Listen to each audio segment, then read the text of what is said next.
여러 기적 중에 특히 엘리사가 기적을 많이 행한 선지자 중에 한 명입니다. 저는 유독 엘리사에게 유독 두드러진 기적이 있다고 저는 보는데 그것을 제가 생활 기적이라고 부르고 싶습니다. 그럼 뭐 다른 기적은 뭐라고 부를까? 이런 생각을 해보죠. 기적을 얘기할 때 큰 기적이 있고 작은 기적이 있나요? 예전에 파주에 큰 기적 교회라고 있어요. 지금은 이제 순복음교회에서 아마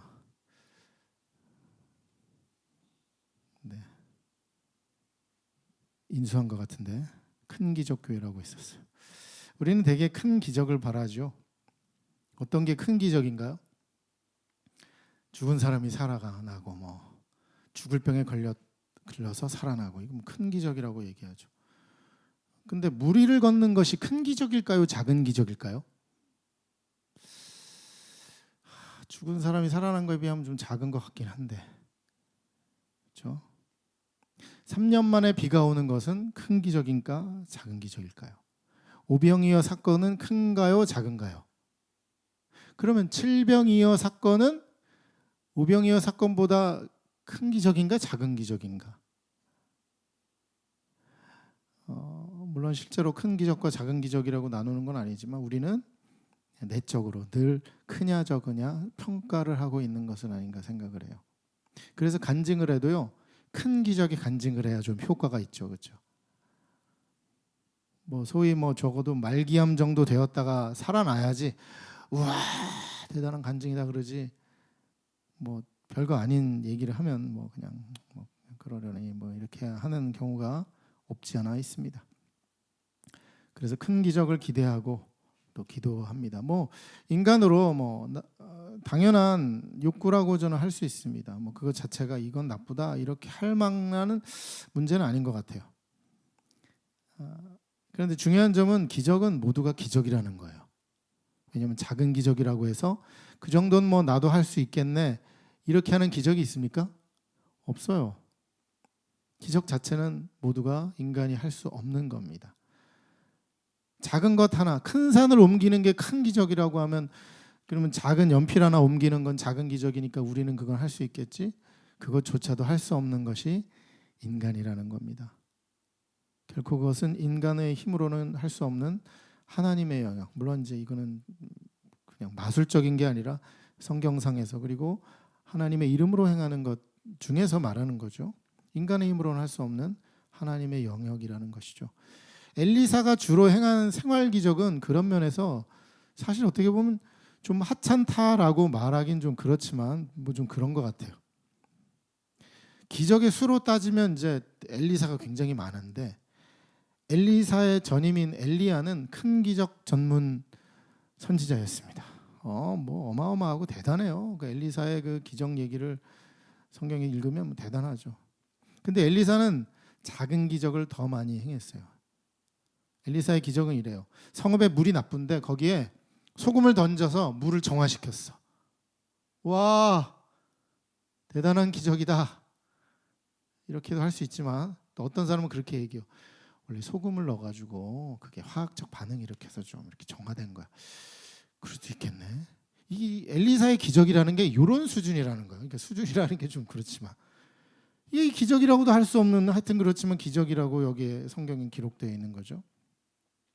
또 뭐 자신을 조롱하는 아이들이 있는데 곰이 나타나서 그들을 다 찢어 죽여버렸다. 이거 역시 곰이 원래 그런 성질이 있는데 왜 애들이 왜 곰 앞에서 알짱알짱하다가 이렇게 다 찢겨지느냐 죽느냐 이렇게 얘기할 수 있는 거죠. 애매한 기적이잖아요. 그래서 저는 이것을 생활 기적이라 부르고 싶어요. 그렇다면 오늘의 기적은 어떠한가? 큰 기적일까 작은 기적일까? 그런 생각도 해보게 되죠. 우리 기적에 대해서 계속 생각해 보는 겁니다. 당시 이스라엘은 주변 나라들과 전쟁을 하는 가운데 백성이 먹고 사는 것이 좀 힘들었던 시기였습니다. 선지자 학교에 제자들이 있는데 그 중에 그 어떤 아내 중에 한 여인이 엘리사에게 부르짖어서 외쳤습니다. 뭐라고요? 나의 종 나의 남편이 이미 죽었는데 여호와를 경외한 줄을 당신이 아는 바입니다. 이제 빚준 사람이 와서 나의 두 아이를 데려가 그에게 종으로 삼고자 합니다라고 아주 뭐 좀 억울함 또 안타까움을 토로하고 있습니다.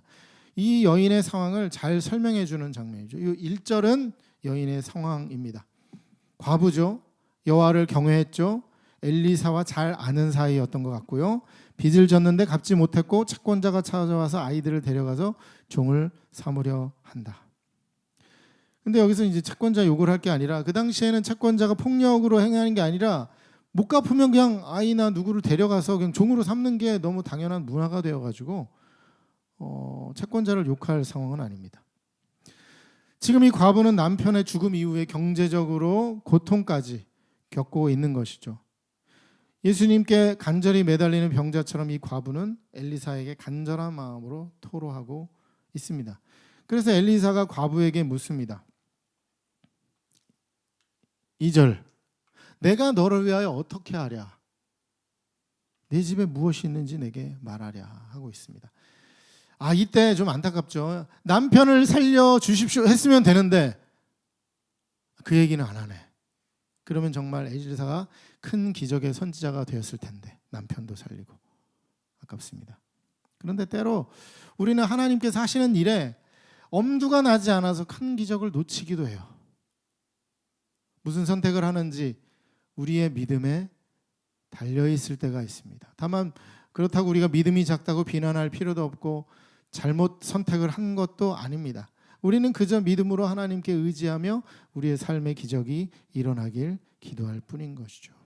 나중에 예수님 때 마리아와 마르다가 오빠가 죽었는데 예수님께 달려가서 살려내라고 막 그렇게 했던 것처럼 각자의 삶의 자리에서 자신의 성정에 맞게 하나님께 토로할 때 일어나는 일들이기도 하지만 그렇다고 해서 네 믿음을 키워서 더 큰 기적을 위해서 기도해라 이렇게 강요할 사항도 아니고 그저 이것은 우리의 삶에서 비일비재하게 일어나는 일들 중에 하나라는 겁니다. 그러나 이 세상을 살아가는 우리에게는 바로 지금 절실한 문제들이 있고 그것을 하나님께 요구하고 기적을 구하는 것은 당연한 일이고 이 과부에게는 지금 먹고 사는 일이 너무 절실합니다. 그래서 남편이 살아오면 좋겠다라고 하는 이런 거대하고 큰 기적을 기대하기조차도 지금 너무나도 안타까운 현실의 간구 가운데 안타까움 가운데 살고 있는 거죠. 이 믿음이 작은 믿음일까요? 그런 판단조차 우리의 몫이 아닙니다. 우리는 다만 하나님께 은혜를 구할 뿐이죠. 엘리사는 과부의 집에 무엇이 있는지 물었습니다. 근데 참 흥미로운 것이 이게 마치 예수님의 기적의 패턴과도 비슷해요. 오병이의 기적 때 아이의 손에 있는 것으로부터 기적이 시작된 것. 물론 하나님의 기적은 이런 것이 없어도 가능할 텐데 굳이 왜 우리에게 무엇이 있는지를 물으실까요? 그렇다면 그게 하나님의 의미가 되는 거예요. 왜? 하나님께서 부유롭게 하려고 그러면 갑자기 그냥 금이 딱 떨어지게 하면 되는데 굳이 네 손이 뭐가 있느냐, 너한테 뭐가 있느냐 물으신다면 그것이 하나님의 특별한 계획이라는 거예요. 그걸 우리는 놓쳐서는 안 된다는 거죠. 그것은 하나님의 기적은 우리가 아무것도 하지 않을 때 하나님께서 자동으로 일으켜주시는 행위가 아님을 보여주고 있습니다. 분명히 기억해야 합니다. 하나님은 우리를 통해 일하십니다. 우리의 정체성을 말해주는 여러 표현들이 있는데 그 중에서 우리가 기억해야 할 것이 있어요. 고린도전서 3장 9절 읽어보겠습니다. 시작. 우리는 하나님의 동역자들이요 너희는 하나님의 밭이요 하나님의 집이니라. 하나님의 밥이 아니에요. 밭이요. 우리는 하나님의 동역자들이다. 아니 우리가 하나님의 종인데 왜 동역자예요? 우리 많은 우리의 정체성을 나타내는 것이 있지만 우리가 종이기도 하지만 하나님의 동역자라는 거예요. 다른 번역에 보면 우리는 하나님과 함께 일하고 있다라고 서술해서 말하기도 하고 어떤 번역은 fellow worker라고 동료 일꾼 이렇게 얘기를 합니다. 물론 우리가 하나님의 명령을 따르는 종이기도 하지만 우리는 하나님과 동등하게 일하고 있는 하나님의 동역자라는 거예요. 그래서 우리가 하나님과 동등하게까지도 일하는구나라는 맘먹으라는 뜻은 아니겠죠. 그 정도까지 너네는 귀한 사람이다. 그렇죠? 어떻게 보면 우리 아까 우리 요셉의 얘기도 봤지만 보디발이 얼마나 신뢰했으면 뭐 다 맡기잖아요. 그렇죠? 그거는 넌 종이지만 마치 내 동역자처럼 일해라라고 하는 그런 어떤 굉장한 높은 지위를 보장해 주는 것이죠. 예. 물론 주인의 입장에서는 동역자로 말하지만 우리는 어때요? 종이면서도 동역자처럼 이 두 가지를 함께 가지고 있어야 되는 우리의 신분을 기억해야 합니다. 그것을 놓치는 순간 사실 그거는 이제 하나님의 영광을 가리게 되는 거죠. 특별히 펠로우라고 하는 그 번역은 비슷한 분야에서 활동하는 사람이나 공동체의 일원을 말해요. 그러니까 뭐 동료, 뭐 컬리그라든가 뭐 코워커 이런 것처럼 그냥 동료나 뭐 그냥 객관적인 그런 관계가 아니라 조금 더 깊이 있는 관계임을 이야기해주는 단어가 이 펠로우라는 것입니다. 바로 우리는 하나님께 그런 존재임을 믿습니다. 하나님의 기적도 우리가 필요합니다. 다만 조심할 것은 늘 우리가 뭔가 더 기도하고 더 헌금하고 더 열심을 낸다고 해서 하나님의 일을 우리가 통제할 수 있다고 느끼게 되는 순간 우리는 하나님의 영역을 침범하는 것이고 우리는 조심해야 된다는 거죠. 하나님은 당신의 주권대로 우리와 함께 일하시지만 우리가 그 영역을 침범하는 순간 하나님의 영광을 가리게 되는 거예요. 보디발의 일하기도 물론 그 거짓말 때문에 무고한 그런 걸 당했지만 침범했다고 느끼는 순간 어떻게 해요? 감옥에 보낼 수밖에 없는 것이 보디발의 할 일이었다는 것이. 그거는 이제 주인으로서 할 일인 거라는 거죠. 우리도 늘 그것을 조심해야 된다는 겁니다. 그래서 과부는 이제 이렇게 얘기해요. 3절은 이제 반응이죠. 아니죠. 2절에 이렇게 말해요. 집에 기름 한 그릇 외에는 아무것도 없나이다. 사실 이것도 이렇게 봐요. 집에 뭐가 있어요? 그러면 집에 뭐 기름 한 그릇밖에 없는데요. 그런데 어떻게 말해요? 기름 한 그릇 외에는 아무것도 없다고 얘기하는 거. 이거는 거기에 이제 분노가 표현되는 거잖아요. 이런 뉘앙스를 잘 들어보세요. 분노가 섞인 대답이죠. 먼저 간 남편에 대한 서운함, 남편의 부재로 결국 아이들까지 종으로 내어 주어야 하는 이런 경제적 궁핍한 상황. 근데 뭐 약간 추측하기로는 엘리사 선지자에 대한 약간 좀 분노도 있겠죠. 아니 남편 죽을 때까지 뭐 했냐고 좀 선지자 제자 생도생인데 어떻게 그렇게 죽을 때까지 엘리사 선지자 뭐 했냐고 뭐 이런 약간 그런 마음도 있지 않을까라는 추측도 해보게 됩니다. 이때 엘리사가 해법을 주죠. 3절 4절입니다. 3절 읽어보겠습니다. 시작. 이르되 너는 밖에 나가서 모든 이웃에게 그릇을 빌리라. 빈 그릇을 빌리되 조금 빌리지 말고 너는 내 두 아들과 함께 들어가서 문을 닫고 그 모든 그릇에 기름을 부어서 차는 대로 옮겨 놓으라 하니라. 이웃에게 그릇을 빌리라고 해요. 근데 여기는 뭐라고 얘기해요? 모든 이웃에게 그릇을 빌리라. 다르잖아요. 이웃에게 가서 그릇 많이 빌려와 이거 하고 모든 그릇에게 그릇을 빌리라. 다르죠? 특별한 지침입니다. 그리고 조금 빌리지 말래요. 그럼 어떻게 해요? 많이 빌려오라는 거죠. 사실 이 부분은 살짝 인간의 노력이 필요한 부분이죠. 그래서 동역자로서 내가 해야 할 것이 바로 이 부분에 있다. 우리가 이 부분을 좀 파고 들어갈 수 있죠. 하나님께서 당신의 기적에 있어서 우리의 노력을 요구하고 계신다는 거죠. 하나님의 영역을 침범하지 않지만 기적의 판을 키울 수 있는 것. 어떻게 보면 뭐 크고 작은 건 그렇지만 작은 기적을 크게 만들 수 있는 것도 사실 우리가 할 일이 아닐까라는 생각도 해봅니다. 물론 하나님의 영광을 가리지 않는 한에서.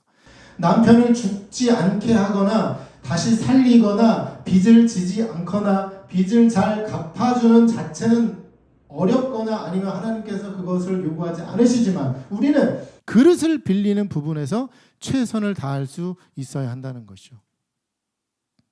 왜냐하면 공식적으로 하나님께서 우리에게 맡기신 부분입니다. 네가 할 영이야. 네 기적의 요 일을 내가 하고 있는데 요 중에서 네가 할 일은 다른 거 없어. 넌 그냥 그릇만 많이 빌려와. 모든 이웃에게 가서 조금 빌리지 말고 많이 빌려와. 그럼 어떻게 빌려야 돼요? 다 빌려오면 돼요.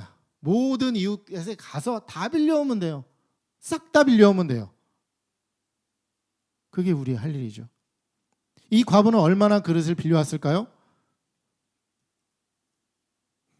알 수 없죠. 성경엔 안 나오니까. 우리가 너무 쉽게 과부가 믿음으로 하나님께 기도했으니 열심히 빌려왔을 거라 생각하는데 저는 그 반대도 생각해요. 그게 쉽지 않을 거라는 거 저도 압니다. 비근한 예로 뭐 우리가 건강을 위해 운동해야 되는 거 알잖아요. 그렇죠? 운동 열심히 하십니까? 안 해요. 뭐 우리 학생 때 공부 열심히 하면 뭐 좋은 대학 가고 뭐 다 알잖아요. 공부 열심히 해요? 안 해요. 거기 뭐 이유가 많아요. 난 뭐 공부해도 안 된다. 뭐 어쩌고 저쩌고 이런 거 많아요. 다 그래요, 우리는.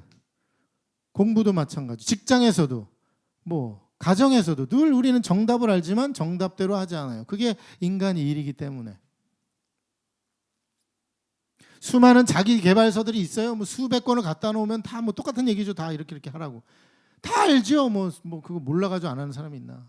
하지만 그렇게 하는 사람은 소수고 다행히도 그 소수기 때문에 또 여러 사람들이 또 그렇지 않은 가운데서 또 그렇게 또 더불어서 살아가는 게 또 인간의 일이 아니겠습니까? 하나님도 그것은 분명히 아십니다. 무조건 이렇게 하라 명령하시고 그것을 안 지켰을 때 너 왜 다 가져오라 그랬는데 안 가져왔니라고 해서 뭐 기적을 취소하시거나 혼내시거나 이러지 않으신다는 거죠. 할렐루야.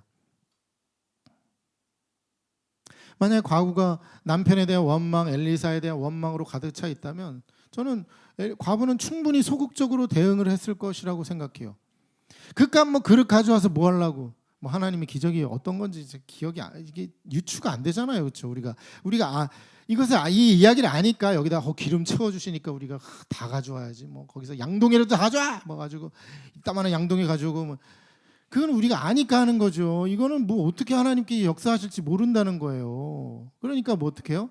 그깟 그릇 가져와서 뭐 하려고?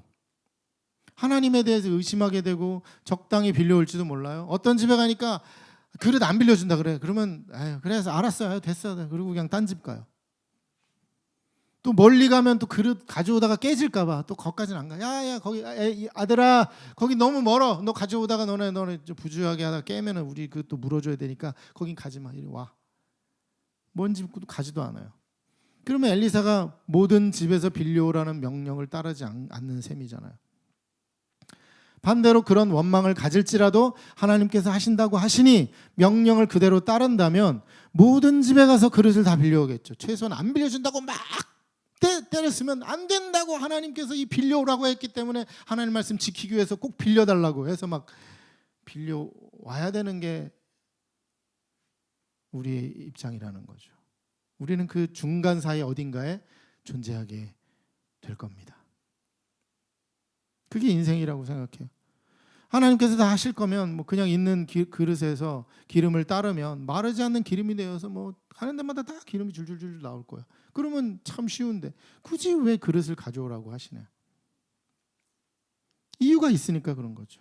우리 인간의 연약함을 인정하시고 또 어떻게 보면 글쎄요, 이것이 하나님에 대한 믿음일 수도 있고 아니면 내 마음의 어떤 정서적 상태이기도 하고 거기에 대한 하나님께서 또 반응을 보시는 겁니다. 그리고 또 거기에 따라서 또 하나님께서 부어 주시잖아요.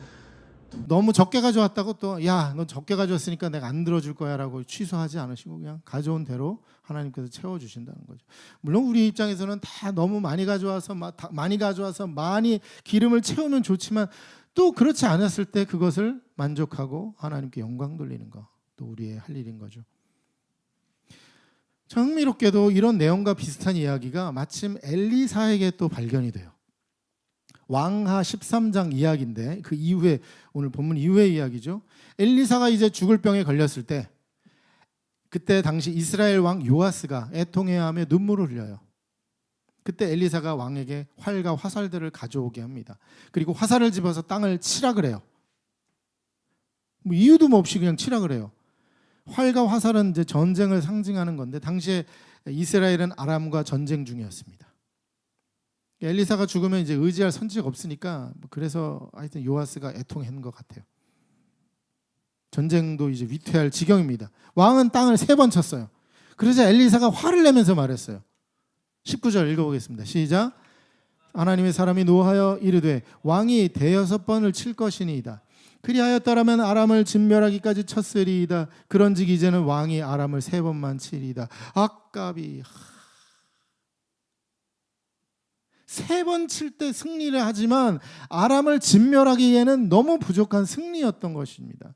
물론 땅을 내리치는 것이 전쟁의 승리를 의미한 것인지 미리 말해줬으면 그냥 막 화살이 부러지도록 쳤을 텐데 그냥 땅을 치라고 했으니 그냥 한 세 번 정도 치겠죠. 그렇죠? 3세판이니까.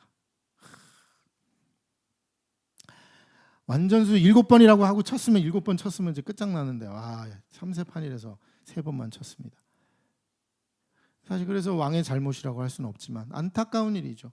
그 후에 아람은 계속 이스라엘을 괴롭히게 되는데 뭐 이게 왕 탓입니까? 안타까워서 엘리사는 화냈지만 하나님께서 그럼에도 3번의 승리를 주셨던 것이죠. 오늘 과부의 이야기와 다를 바 없는데 우리가 과부를 또 탓할 수도 없는 거죠. 우리는 그저 있는 그대로 우리의 상황에서 그냥 최선을 다해서 무엇인가 행하는 것으로도 충분하게 되는 것입니다. 과부와 아들 이웃에게 가서 이제 그릇을 빌려오게 됩니다. 얼마나 빌려왔는지 모르지만 그래도 엘리사가 노할 정도는 아니었으니까 그렇죠? 적당히 가져온 것 같습니다.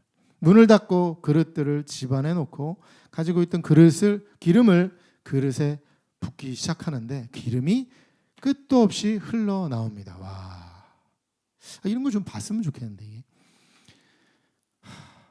그래서 이제 문을 닫았죠, 그렇죠? 집에 문을 닫은 거예요. 다른 사람이 볼까봐. 이게 뭐 좀 특별한 거 있죠. 하나님의 뭐 어떤 기적의 역사에 대해서. 근데 뭐 믿음 없는 이웃들도 아닐 텐데 어쨌건 그렇게 그 해당자만 볼 수 있게 이렇게 만드는 거. 네, 이런 거 좀 봤으면 좋겠어요, 저도. 우리 실제로 사실 우리가 보기는 어렵지만 우리 영적인 눈이 떠져서 이런 것들이 좀 보면 좋겠습니다. 그래서 나중에 이제 뭐 에스겔 선지자가 성전 문에 그 하나님의 영광의 물이 흐르는 것을 본 것처럼 우리도 그런 영광들을 좀 바라봤으면 좋겠습니다. 우리에게 이런 하나님의 풍요함이 가득하길 바랍니다. 더 이상 그릇이 없을 때 기름이 그쳤습니다.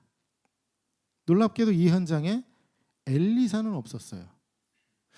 그거 보면 마치 지금 우리의 삶의 기적 속에 하나님께서 직접 나타나셔서 뭔가 행하는 것이 아니라 늘 하나님이 보이지 않게 일하시는 것처럼 그리고 동역자로서 우리가 대신해서 일을 하는 것처럼 그 현장에 하나님은 사실 보이지 않다는 거죠.